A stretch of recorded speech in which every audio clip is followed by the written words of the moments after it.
Rumah itu diwariskan dari orang tua kami. Sebuah bangunan tua bergaya kolonial, dengan pilar tinggi di depan, jendela kayu besar, dan halaman luas yang kini ditumbuhi ilalang. Aku Naila adalah anak sulung. Orang tua kami meninggal dalam kecelakaan ketika aku berusia 23 tahun dan adikku Ninda masih SMA. Sejak saat itu, akulah yang mengasuhnya, menunda pernikahan, bekerja siang malam agar ia bisa kuliah. Dan kini, setelah semua yang kukorbankan, aku akhirnya menikah dengan pria yang kucintai, Dio. Kami bertiga tinggal bersama di rumah itu. Dia menyarankan agar Ninda tetap tinggal, menemaniku saat ia sedang bekerja. Dia adikmu, sudah seperti anak sendiri kan? Katanya sambil tersenyum. Aku mengangguk. Tak ada alasan untuk curiga. Tidak saat itu. Tapi rumah ini menyimpan lebih banyak rahasia daripada yang pernah kupikirkan. Bukan rahasia rumah tua, tapi rahasia hati manusia yang tak pernah bisa kau duga. Dan rahasia itu akan menjadi racun yang perlahan menggerogoti tubuh dan jiwaku. Tahun pertama pernikahan kami berlangsung tenang. Dia perhatian, lembut, dan selalu membuatku merasa dicintai. Sementara Ninda membantu mengurus rumah. Ia tumbuh menjadi perempuan dewasa yang cantik, jauh dari gadis pemurung dulu. Ia sering memakai baju-bajuku, mematut diri di cermin ruang tamu. Aku hanya tersenyum, menganggapnya wajar. Naila, baju kamu bagus banget. Dia pasti senang kalau lihat kamu pakai ini, katanya sambil tersenyum di depan cermin. Aku hanya tertawa. Pakai saja kalau kamu suka. Aku terlalu percaya, terlalu buta. Suatu sore, aku pulang lebih awal dari tempat kerja. Rumah sepi, aku memanggil mereka, tapi tak ada sahutan. Lalu kudengar suara dari dapur, tawa lirih seperti tawa Ninda. Ketika aku mendekat, suara itu hilang. Dapur kosong. Hanya ada 2 cangkir kopi masih hangat di meja. Tapi yang membuatku terpaku adalah lipstik merah muda samar di salah satu gelas. Warna yang tidak pernah kupakai. Hatiku berdegup tak karuan. Pikiranmu terlalu jauh, kataku pada diri sendiri. Aku mencoba melupakan. Tapi besok paginya, saat aku mencuci pakaian Dio, aku mencium aroma berbeda. Wangi manis dan segar, bukan parfumku. Di saku kemejanya, kutemukan sobekan kecil kertas bertuliskan, "Aku suka kamu pakai baju hitam itu." Tulisan tangan Ninda. Tenggorokanku tercekat. Tapi aku belum siap menghadapi kenyataan. Belum siap mempercayai bahwa satu-satunya keluarga yang kupunya dan satu-satunya lelaki yang kucintai bisa melakukan ini. Malamnya, saat kami makan malam bersama, aku hanya diam menatap mereka. Cara dia memandang Ninda, cara Ninda menyuapkan makanan dan tawa kecil setiap dia menjawabnya. Tak ada pelukan, tak ada ciuman. Tapi kadang, perselingkuhan tak butuh bukti telanjang. Kadang, kamu hanya butuh melihat cara seseorang berhenti mencintaimu dan mulai jatuh pada orang lain. Dan di meja makan itu, aku tahu ada sesuatu yang lebih busuk daripada bangkai di rumah ini. Malam demi malam, aku mulai mencium aroma asing di rumah. Bukan bau busuk makanan atau wangi bunga dari halaman, tapi bau manis mencolok. Parfum perempuan yang tak pernah kupakai. Tiap kali dia pulang kerja, bau itu menempel di kerah bajunya. Kadang samar, kadang menusuk seperti tamparan. Suatu pagi, saat aku membereskan tempat tidur Dio, aku menemukan sehelai rambut panjang yang tidak seperti milikku, lebih halus, lebih gelap.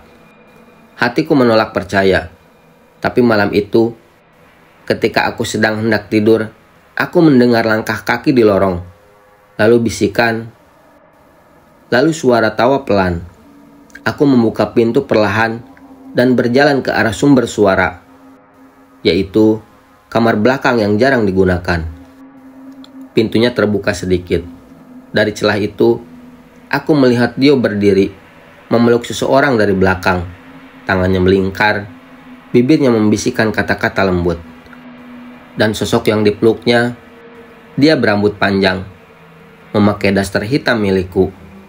Dia adalah Ninda. Aku menutup mulut, menahan jeritan yang nyaris meledak.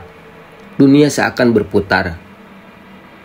Dan saat Ninda menoleh sedikit ke arah pintu, aku tahu ia sadar aku melihat mereka. Tapi ia hanya tersenyum, tanpa rasa bersalah. Setelah malam itu, hidupku perlahan hancur. Tubuhku mulai melemah. Aku sering mual, pusing, pingsan tanpa sebab. Aku tak lagi bisa makan banyak. Semua terasa pahit. Tubuhku mulai gemetar, dan suaraku pelan-pelan menghilang. Dokter tak bisa menemukan penyakit apapun. Bisa jadi psikosomatis, katanya. Tapi aku tahu lebih dari itu. Mereka meracuniku. Setiap hari, Ninda dengan manis menyuapiku makan. Katanya, "Kakak harus kuat, harus sehat," sambil tersenyum. Tapi aku mulai mencium bau aneh dari makanan. Rasa getir, pahit logam. Dio, dia hanya duduk diam, menatap ponselnya, bahkan tidak menggubris ketika aku muntah darah. Malam hari, mereka tertawa di dapur. Aku bisa mendengar mereka bercanda seperti pasangan suami istri. Seakan aku sudah mati. Sampai suatu pagi, aku tak bisa berdiri. Kaki dan tanganku mati rasa. Suara hilang sepenuhnya. Hanya bisa menatap dan menangis dalam hati. Mereka memindahkanku ke kursi roda. Menempatkanku di ruang tamu seperti patung, seperti boneka rusak.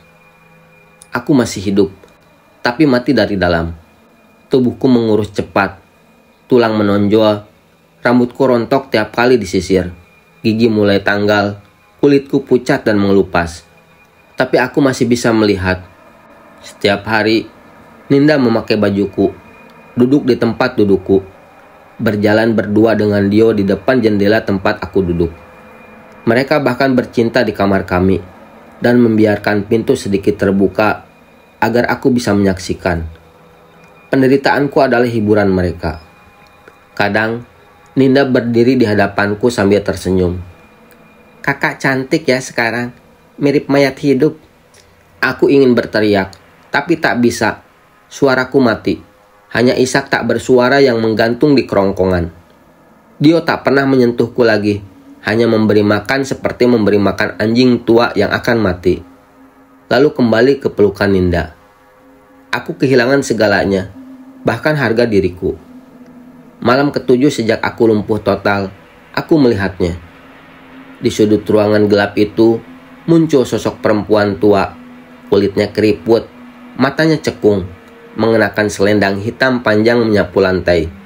Tapi wajahnya bukan wajah asing. Ia mirip ibuku.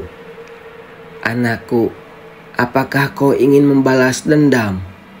Aku tak bisa bicara, tapi air mataku menetes. Hatiku menjerit. "Iya." Perempuan itu tersenyum, lalu menempelkan jari ke dahiku. "Kalau begitu, tunggulah.